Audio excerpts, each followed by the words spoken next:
how did I get to be part of this group?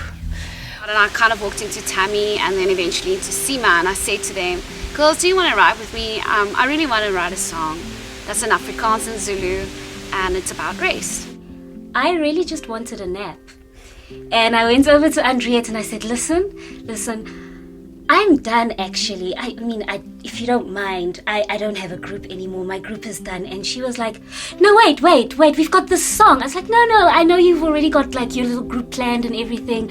Truly hoping she'll say, it's okay. Yeah, so Andriette and Sima were just walking around and I bumped into them, and we can realize that we were on the same page with regards to what we were feeling God was wanting to communicate. And so Andriette communicated that she felt like she wanted to write a song on rest, and I was like, oh, that feels so good. It sat really well in my heart and my spirit. Ngizokuphumuza.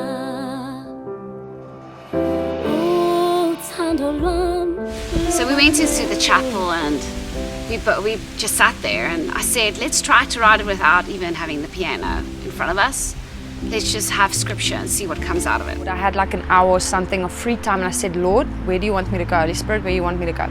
And so I felt the Holy Spirit say, go to the chapel, and whoever's there, you need to go to them. Andriette was there with Sima and Tammy. Tammy was there also. And so the three of them were there, and Andriette said, we're working on the song, but we need guitar. And so I just picked up the guitar and really I just supported what they were doing. And yeah, I started chatting about what we felt like would communicate that, and in the most simplistic and like chilled way, to be honest. If we're going to be singing about rest, you don't want to be striving or have too much going on. So I feel the song carries that quite a bit. We started, workshopping words. What does it mean in Zulu? Ngizokuphumuza, or I will give you rest and come close to me. And I remember then the word sondela was the first one that we got. Sondela, come close to me, or draw near to me.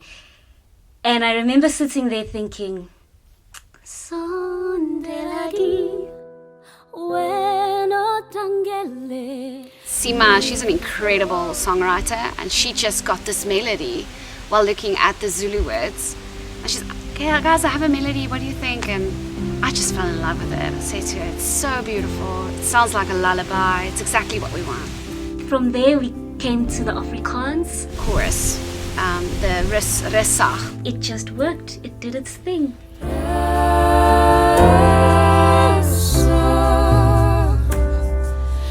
I felt refreshed that we are writing a song in Afrikaans and Zulu. And that was a very interesting dynamic because we felt like it would have been so nice to bring in these two extremely different languages, which is Zulu and Afrikaans. Given the dynamics in this country, it's like it kind of like just pushes within that tension. Afrikaans has gotten a very bad rap. The language is it's the language of apartheid. There was also such a beauty in trusting the Lord to communicate His heart through these two very different things, and then have it turn out so beautifully, and it works so well. I feel like had we had English within that space, it would have kind of just taken away from the depth. When we were presenting the song, we got asked why we didn't put English into it. It's just Zulu and Afrikaans. It was amazing how people reacted. It was amazing that the song transcended language. It transcended what you didn't understand. We appreciate the medium of English for helping us all to kind of just communicate when we can't do it any other way. But as South Africans, it's nice to just swim in our multilingualism, the part that's not English as well. So for me, the song almost mushes together, and you kind of don't even realize when you're singing Zulu or Afrikaans. And I think that's my heart and hope for this song.